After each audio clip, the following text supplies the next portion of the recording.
Hello, ladies and gentlemen. My name is Veronica. Welcome to Amsterdam Museum. We are here today for the Queer Gaze Tour. I'm going to take you around, show you some artwork, and with each artwork I'm going to show you, I have a story to tell. So, ladies and gentlemen, at our first stop, we have the Black Queer and Trans protest. This protest was at Amsterdam Museum Plain.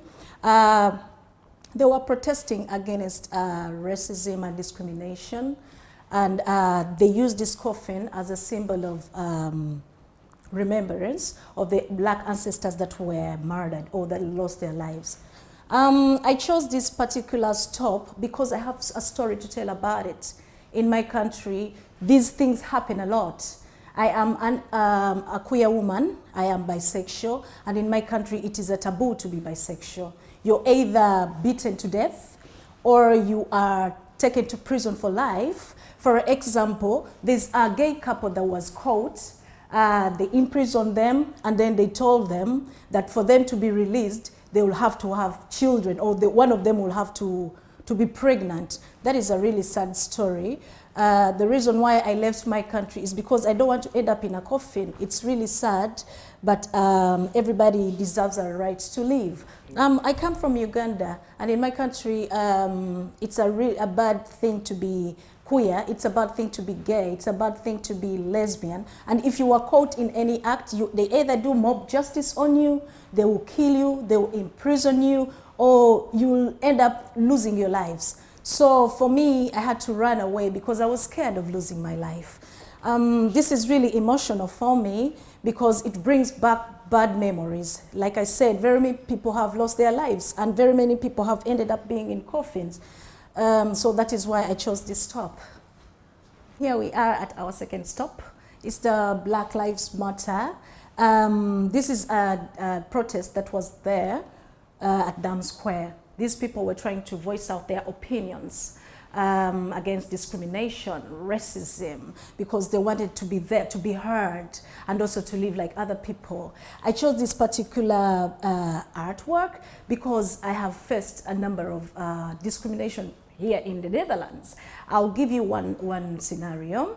I was in a village in Friesland that was called Redactie. That is a village that I went to when I had just asked for my asylum.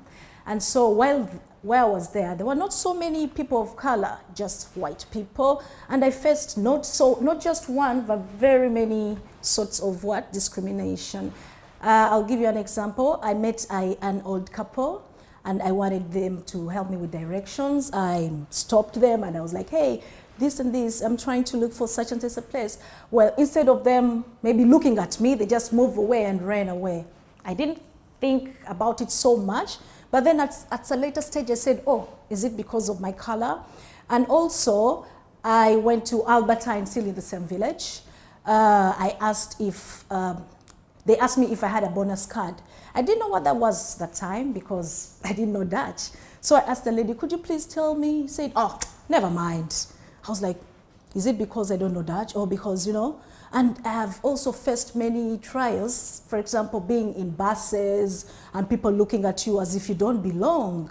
I have been in metros where I come sit next to a person and they move away. So to me, that is discrimination. And I want this to end. I chose this picture because to me also, I would say enough is enough. We have the same blood. We breathe the same air. We have to be treated equally. You are white, I'm black, but it doesn't matter. We're all human beings. Ladies and gentlemen, that is why I chose this particular stop, because being a black woman, enough is enough. We have to live fairly and equally. Thank you. I chose this squatters protest because a lot of these things are happening in my country.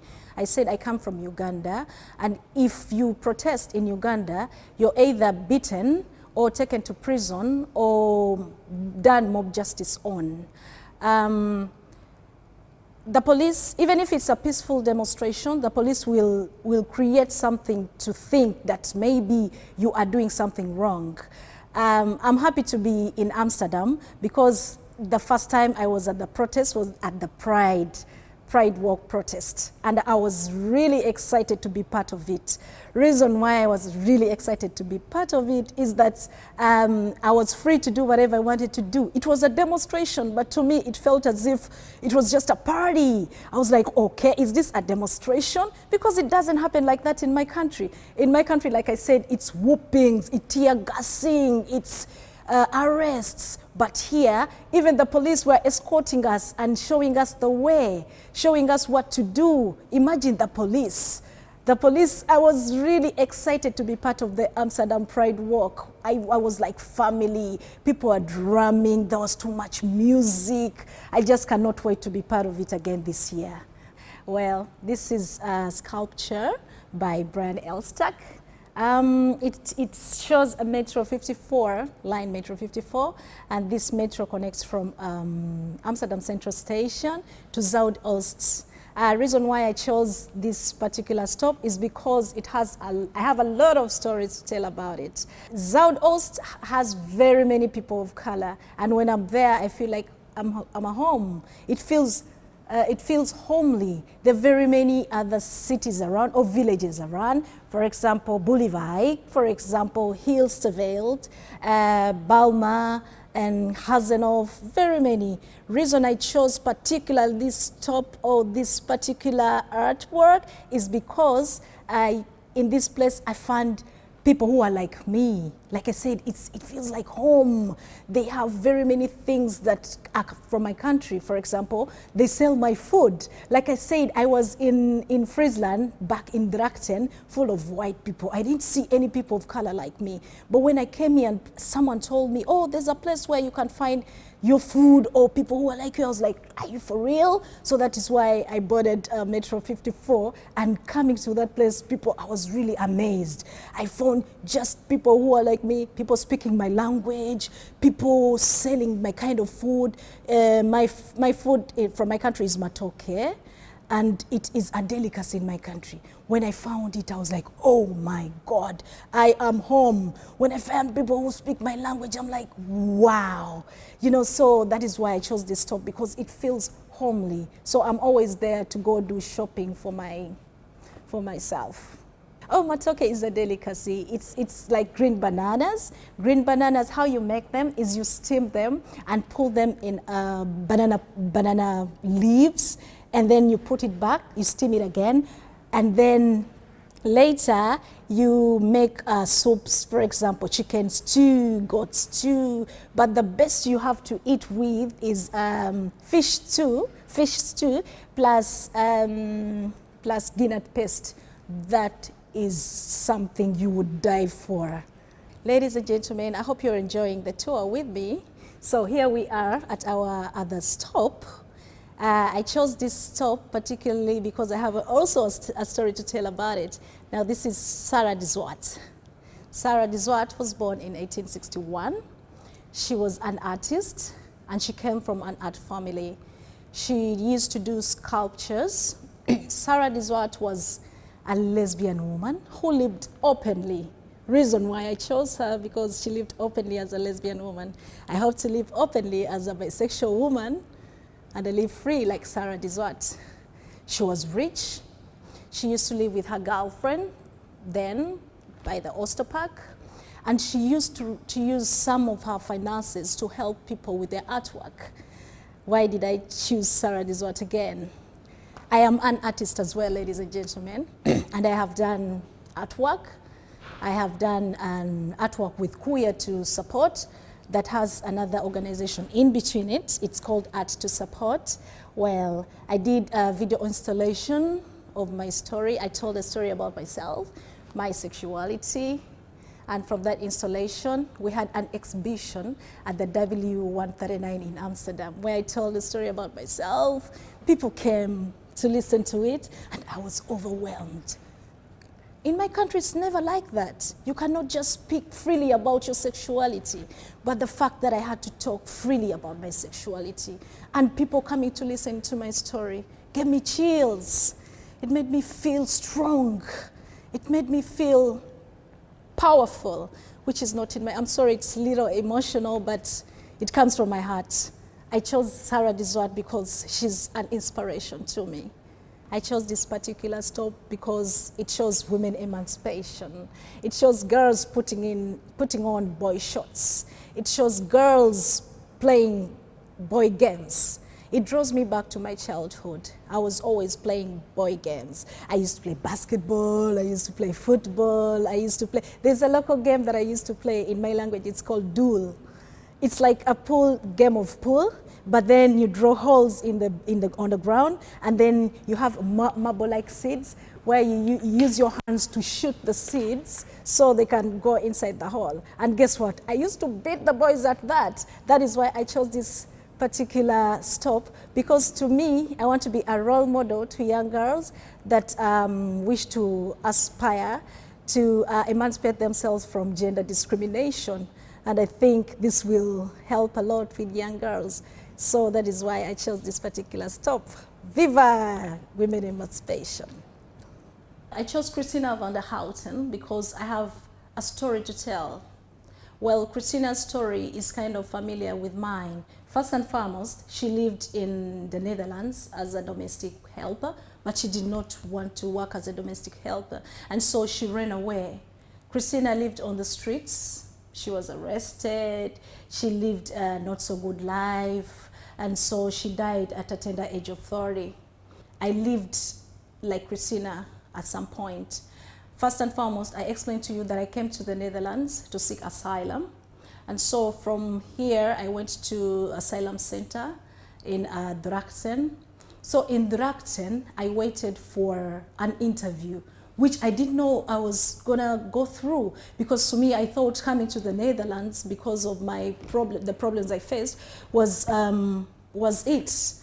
I thought it would be like, okay, yeah, you're safe here. But then I had to wait for almost 2 years for the interview. And then I asked myself, if I told you that I'm not safe, why do you want to give me an interview, and what for? So I waited for that interview from the IND, which I did. But then after a month or two, I got a negative from the IND.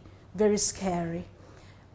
So when I got that negative, negative means you're gonna be deported back to your country, or you'll be just put back in a deportation camp, and you will not know what your future holds.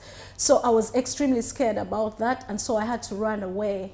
I ran away and came to Amsterdam, sadly, because of the negative. I didn't know anybody in Amsterdam. I was scared to live on the streets. Hopefully, I got somebody who just helped me live at her place for 3 days. And she told me she couldn't house me anymore. And so I had to find a place to live. I Googled and I came across World House. Ladies, World House is just behind Amsterdam Museum. And from World House, I told them my story. When I told them my story, they said, there's a family you belong to, and that was Phoenix. So I met a gentleman, a very nice gentleman called Rob, and Rob connected me to the LVV shelter. That is where I'm staying right now. And from the LVV shelter, I'm trying to process my second procedure to go back to the asylum center or asylum to see if I can be given the documents that I'm waiting for. So ladies and gentlemen, I'm super excited to show you our final stop. I chose this stop particularly because I think the lady looks like me, don't you think so? Well, this is Pauline. Pauline also lived as a slave. She's a slave that lived, and she was bought off to live free. Generally, she was bought off for freedom, and that is the document that she's holding. That document shows that she's free. So to me, I feel if I go back to the asylum center, this is all I'm waiting for. This represents the document I'm gonna get. It's just a small document, but it means a lot to me because it means freedom. When I get that document, I'll be free, and I will stand like Pauline, and I'll be powerful like she is, because it's a powerful document. Well, like I said, I'm a bisexual woman. And I flee from my country because of my sexuality. I wasn't free to do anything I wanted to do. And here I am in the Netherlands, still got a negative from the IND, but I'm hopeful that I am gonna get a positive because I have what it takes. And I know I will one day have this this document and hold it like Pauline is holding it, because it gives me hope. Because if she can finally have the document, who am I not to have it? I'm hopeful that one day I will also hold this document in my hands and say, yes, I am a free woman. Hola!